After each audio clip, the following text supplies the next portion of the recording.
નમસ્કાર વિદ્યાર્થીઓ, ધોરણ 2 વિષય હિન્દીની અંદર આપણે હસવાઈ સુધી શબ્દો, એનું ભાષાંતર અને જોડકા, ખાલી જગ્યા જે બી આવે છે બધું જ શીખી ગયા છીએ. આજે આપણે દીર્ઘઈ વિશે શરૂઆત કરીશું અને એના વિશે શરૂઆત કરીએ એ પહેલા આપણે દીર્ઘઈની આખી એક વખત બારાક્ષરી વાંચી અને શીખી લઈશું. તો ચલો, કને દીર્ઘઈ જે પાછળ થાય, કોઈ બી મૂળાક્ષરની પાછળ દાદાની લાકડી કરવામાં આવે એને દીર્ઘ ઈ કહેવામાં આવ્યું છે, બરાબર.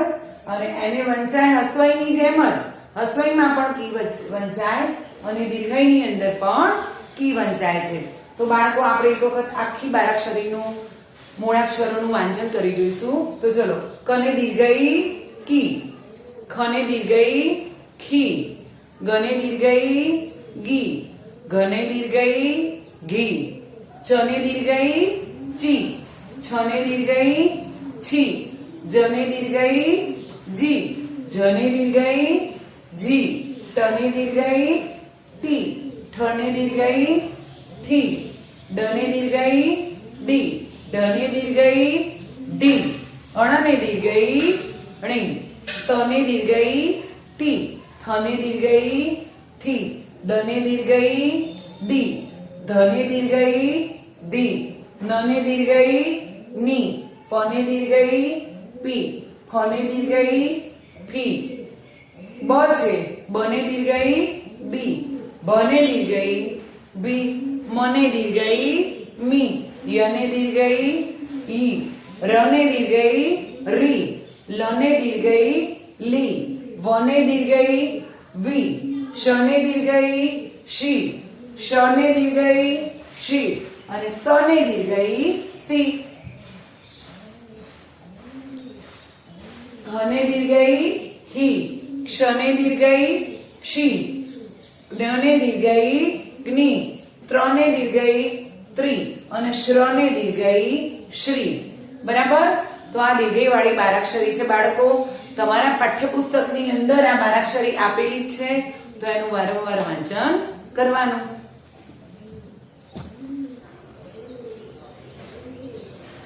બાળકો, અહીંયા તમને ગુજરાતી શબ્દોનું હિન્દી કરો. દીર્ઘઈ વાળી બારાક્ષરી આપણે શીખી ગયા. હવે અહીંયા કેટલાક શબ્દો આપ્યા છે, એને આપણે હિન્દીમાં કેવી રીતે લખાય એ જોવાનું છે. તો ચલો, શેરડી. શેરડી એક ફળ છે, બરાબર, જેની અંદરથી ખાંડ અને ગોળ બનાવવામાં આવે છે. આપણે બધાએ ખાધેલી હોય. અને એ શેરડીને હિન્દીની અંદર કહેવામાં આવે છે ઈખ. મોટો ઈ, ખલનો ખ, ઈખ. ઈખ એટલે શેરડી. ઈંટ, દીવાલ બનાવવા માટે અને મકાન બનાવવા માટે આપણે જે આટલું લાલ કલરનું પથ્થર જેવું ચોરસ હોય છે ને, એને શું કહેવાય? ઈંટ. તો ઈંટને હિન્દીની અંદર ઈંટ જ કહેવાય. ખાલી એને લખતી વખતે ધ્યાન રાખવાનું છે. તો જુઓ, પહેલા મોટો ઈ કરો, પછી ટ કરો અને હિન્દીની અંદર પણ ઈંટના માથે જેમ ગુજરાતીમાં મીંડું છે અનુસ્વાર, એ રીતે હિન્દીમાં પણ આવશે. ઈંટને હિન્દીની અંદર પણ ઈંટ કહેવાય. ઈશ. ઈશ એટલે બાળકો ખાટલો હોય ને આપણો, એના જે પાયા હોય ને એને ઈશ કહેવાય. તો ઈશને હિન્દીની અંદર ઈશ જ કહેવાય. અને મોટો ઈ એની અંદર પણ આવશે અને શરણાઈનો સ, બરાબર. ચલો, ડફલી. ડફલી એટલે કે વગાડવાનું મ્યુઝિકનું એક સાધન છે. ગોળ હોય, ચાળણી જેવું લાગે અને એની જે બંધ બાજુ હોય ને એની પર વગાડીએ એટલે સુંદર મજાનો મધુર અવાજ આવે, બરાબર. અને ડફલીને હિન્દીની અંદર ડફલી જ કહેવાય, પણ લખતી વખતે એના બધા જ મૂળાક્ષરો હિન્દીના લખવાના છે. તો જુઓ બાળકો, હિન્દીનો ડ, ફ, ઈ, બરાબર. ચલો, ફકીર. ફકીર એટલે સાધુ, બરાબર, કે જે ભટકતું જીવન ગુજારતા હોય, જ્યાં ત્યાં માંગીને ખાતા હોય અને ભગવાનની બંદગી કરતા હોય, પ્રાર્થના કરતા હોય, ફકીર કહેવાય. તો ફકીરને પણ હિન્દીમાં ફકીર જ કહેવાય. ફ, કને દીર્ઘઈ કી અને રમકડાનો ર, ફકીર. જ્યારે તમે ગુજરાતીમાંથી હિન્દીમાં શબ્દો લખો ને બાળકો, ત્યારે એક વસ્તુ યાદ રાખવાની, ક્યારે પણ મથાળું આજે આડી લીટી કરીએ છીએ એ બાંધવાનું, એ ક્યારેય ભૂલવાનું નહીં. અને ફકીરનું હિન્દી ફકીર જ થાય, પણ તમારે હિન્દીનો જ લખવાનું છે. ભૂલથી ઉતાવળમાં ક્યારે ગુજરાતીનું મૂળાક્ષર લખાઈ જાય નહીં. ચલો દરજી જે કપડા સીવાનું કામ કરે એને આપણે શું કહીશું? દરજી. અને દરજીને પણ હિન્દીમાં દરજી જ કહેવાય. રમકડાનું ર અને જને દીર્ઘઈ દરજી. બરાબર. રજાઈ શિયાળાની અંદર ખૂબ ઠંડી હોય એટલે આપણે જે ઓઢીએ છીએ ને, ગોદડું ના હોય પણ ગોદડા કરતા વજનની અંદર હલકી અને રૂની બનેલી હોય શું કહેવાય? રજાઈ. તમારા બધાના ઘરમાં હશે, મમ્મીને કહેવાની બતાવે તો રજાઈમાં પણ રમકડાનો ર, જનેકાનું જ અને ઈને દીર્ઘઈ ઈ, રજાઈ. ચલો ભાઈ, આપણો ભાઈ હોય ને, ભાઈ બહેનની જોડી હોય તો એને ભાઈને હિન્દીમાં ભાઈ જ કહેવાય અને મોટો ઈ. અને બીજું બાળકો ભાઈને હિન્દીમાં ભૈયા પણ કહેવાય. બરાબર. ભૈયા એટલે પણ ભાઈ થાય. બરાબર. એનો બે હિન્દી થાય છે. ચલો શહીદ. શહીદ એટલે કે દેશના રક્ષણ માટે સરહદ પર જે લડે છે અને લડતા લડતા જે મૃત્યુ પામે એ શું કહેવાય? આપણા દેશ માટે શહીદ થઈ ગયેલ કહેવાય. તો શહીદને પણ હિન્દીમાં શહીદ જ કહેવાય, પણ એના બધા જ મૂળાક્ષરો લખતી વખતે શરણાઈનો સ, હને દીર્ઘઈ હિ અને દડાનું દ, શહીદ. ચલો જમીન. જમીનને પણ હિન્દીમાં જમીન જ કહેવાય. મી ન. બરાબર છે. જમીન. તો આ ગુજરાતી શબ્દોનું હિન્દી કરતી વખતે બાળકો ખાસ મથાળું બાંધવાનું છે. જ્યાં અનુસ્વાર આવતું હોય, રસોઈ દીર્ઘઈ આ મોટો ઈ આ રીતે લખાય, નાના ઈમાં ફક્ત આ જ હોય, ઉપર આ ચંદ્રાકાર હોતું નથી. મોટો ઈ કરીએ એટલે આખું કરવાનું. આ બાબતનું ધ્યાન રાખવાનું.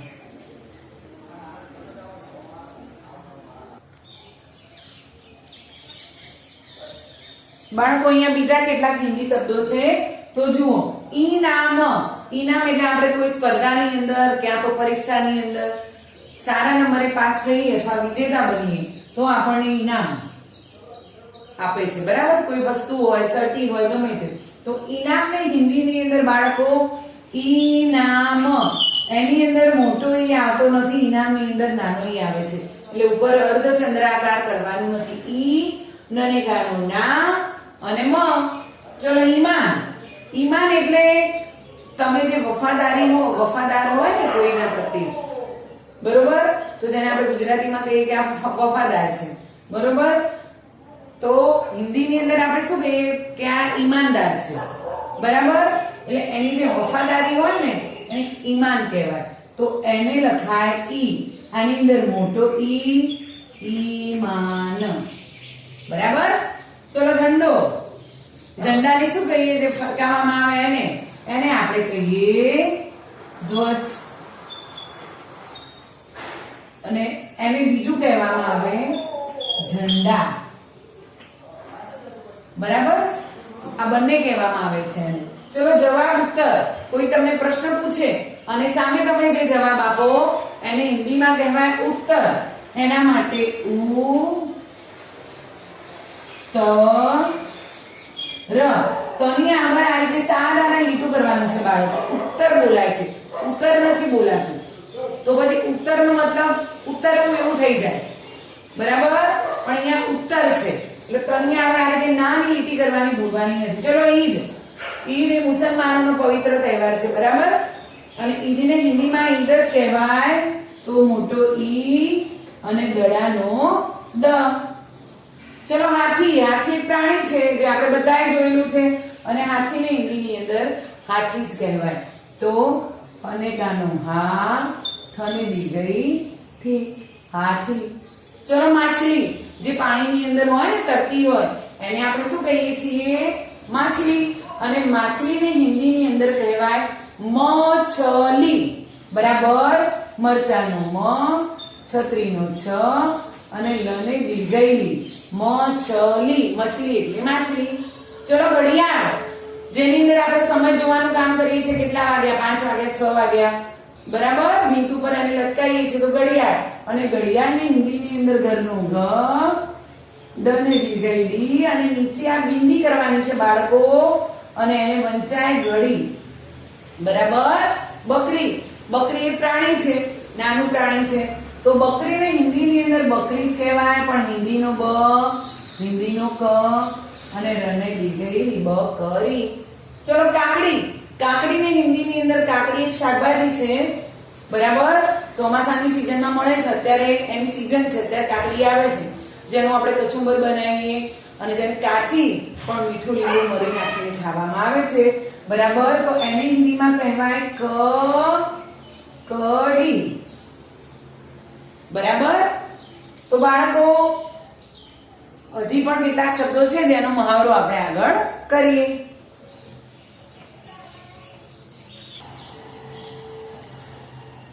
ચલો બાળકો, હવે આપણા અભ્યાસક્રમમાં આટલા શબ્દો બાકી રહ્યા છે. તો લાકડી, લાકડી એટલે કે લાકડાની જે સ્ટીક હોય આપણે જેને, તો જેનો ઉપયોગ આપણે ટેકો દેવા માટે, ગરડા દાદા દાદી ઘરમાં હોય તેનો ટેકો દઈને ચાલવા માટે, ક્યાં તો ગરાડો રાખીએ છીએ, કોઈ પ્રાણી ગાય કૂતરું આવ્યું એને ભગાડવા માટે એનો ઉપયોગ કરીએ છીએ. તો લાકડીને હિન્દીમાં કહેવાય લકડી, ડની નીચે બિંદી અને ડને દીર્ઘઈ. ચલો સીતાફળ, સીતાફળ એ ફળનું નામ છે, લીલા કલરનું હોય અને એને ખોલી અને એકદમ પોચું હોય, એની અંદર કાળા કાળા બીજની આજુબાજુ સફેદ કલરનું ખાવાનું હોય, એ જે ખાવાનો ભાગ હોય ને સફેદ કલરનો હોય, અંદર કાળા નાના નાના બીજ હોય. તો સીતાફળને હિન્દીમાં કહેવાય શરીફા.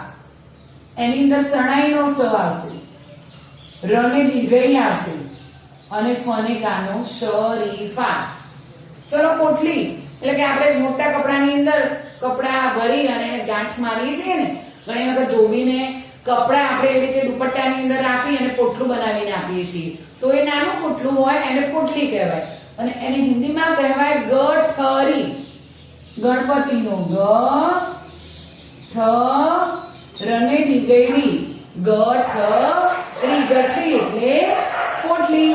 ચલો નથણી, નાકની અંદર જે પહેરવામાં આવે અને ચૂંક નહીં પણ જે કડી જેવું હોય ગોળ, એને આપણે નથણી, અને હિન્દીમાં એને કહેવાય નથની, બરાબર. ચલો કરોડીઓ, જે ભીતની અંદર જાળો બનાવે, બરાબર, અને એની અંદર રહે અને એની અંદર બીજા બધા જીવજંતુઓને ફસાવે અને એનો ખોરાક મેળવે, તો એને કરોડીઓ કહેવાય. અને એને હિન્દીની અંદર કહેવાય છે મકડી. મ, ક અને ડને દીર્ઘઈ ડી. બાળકો, અહીંયા દીર્ઘઈ વાળા શબ્દો આપણા પૂરા થાય છે. આગળના વિડીયોની અંદર આપણે પાઠ્યપુસ્તકની અંદર જે આવે છે એ કોર્સની અંદર લઈશું.